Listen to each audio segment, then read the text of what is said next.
It says in the end of verse 18, because of the hardness of their heart. That word in Greek is a word that means petrifying. Or it's really a word that describes a rock that is actually harder than marble. Marble's pretty hard, right? Have you ever, now for us younger folks, I'm going to bring a more contemporary illustration. Remember seeing some of those superhero movies that they have out recently? And somebody hits somebody with a freeze ray, or somebody hits somebody with some kind, and it starts wherever they touch that person or something, and they start to harden as they go, and eventually they become a big pile of dust. You remember that? Well, in essence, that's similar to what happens to us. We, in the old man, become harder of heart, and harder of heart, and harder of heart. It's a process. It's a process that results in us being as hard as marble or as hard as stone when it comes to the things of God. If God's been speaking to your heart and you continue to ignore Him, or you continue to refuse what He's trying to say to you, you are just making your heart harder, step by step by step. And boy, it can become so hard that even God can't soften it. That even God can't do it. That petrification, that hardening of our heart, and that callousness. He said that we become callous.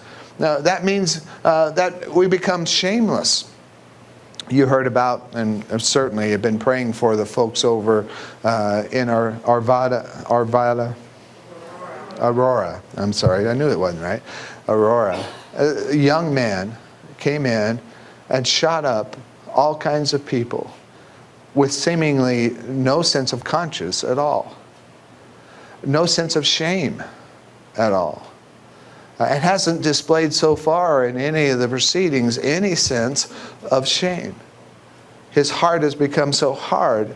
He has become so shameless, so calloused in the way he has handled his feelings and his reactions to other people that he just can't be reached. Have you met folks like that who've become so brazen about their sin? You know, the things that we used to keep in the closet are now out on display in the public, and they're not only out in display in the public, they're out there announced, and you have to be politically incorrect in order to hold on to the biblical message about them. Become callous, shameless in our attempt to sin and our desire to sin. Given over to sensuality. And so many times those sins that we participate in are sexual sins, sensuality. We're given over to that, and we don't have any sense of guilt or shame about it. Impure and greedy. Impure in our hearts because of our sin, and greedy, seeking more and more and more for ourselves, because the whole focus is in ourselves. Our mind has become futile, and our heart has become hard. That's a picture of the old man. And the Bible tells us what we should do with that old man. Paul says we should lay aside, cast off, or give up that old man in reference to your former manner of life. Lay aside the old self, which is being corrupted in accordance with the lusts of deceit. The old man needs to die. Sometimes we are so hung up on who we were that we do not appreciate who we are now. 2 Corinthians 5:17 says, "Therefore, if anyone is in Christ, he is a new creature. The old things have passed away. Behold, new things have come." If the old man is going to pass away, he's going to have to be replaced by the new man. And what does the new man look like?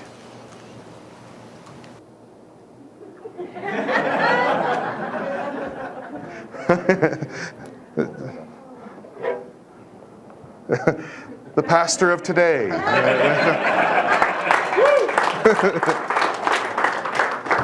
What is the new man? Well, Paul gives us a description of what the new man looks like. First of all, he gives us a description of what the mind should look like. He says that we should be made in the likeness of God. What does it mean to be made in the likeness of God? That we have to take on righteousness.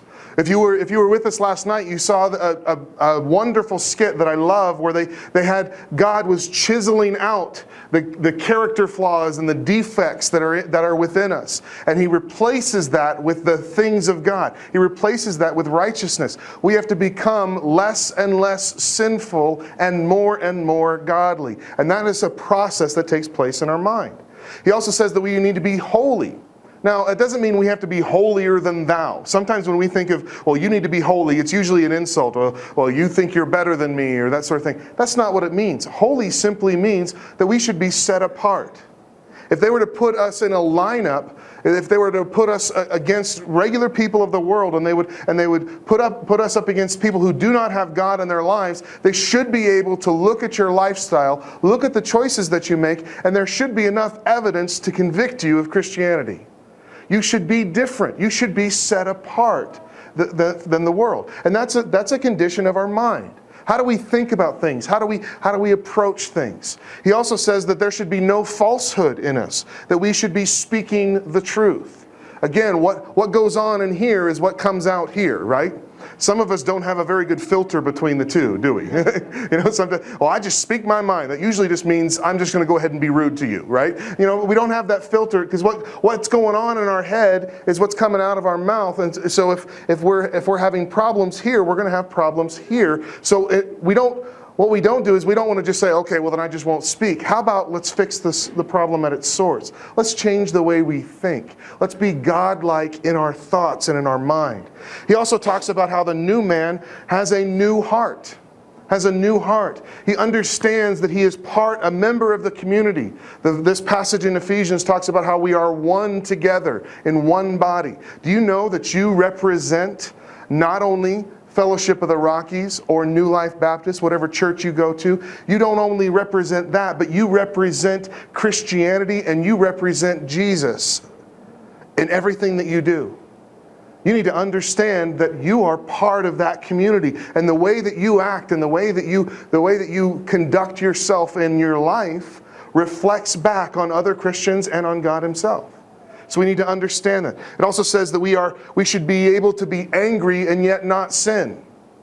Sometimes we think that anger itself is the sin, but we know that can't be true because we know that Jesus Himself got angry, didn't He? He got angry at the injustices that were taking place in the temple. He got angry at the injustices that were taking place to the widows and to the hurting. He got angry and yet He did not sin. We need to be able to do the same thing. Most of the time our sin comes in with what we do with our anger, doesn't it?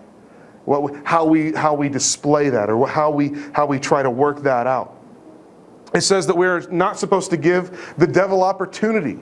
What does it mean to not give the devil an opportunity? It means that you've got to put some things in place. You have to guard your heart. There's a passage in Proverbs that says that we should guard our hearts. We should protect ourselves from certain things.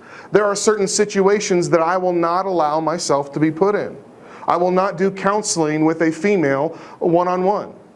If that happens, I ask my secretary to come in the office with me.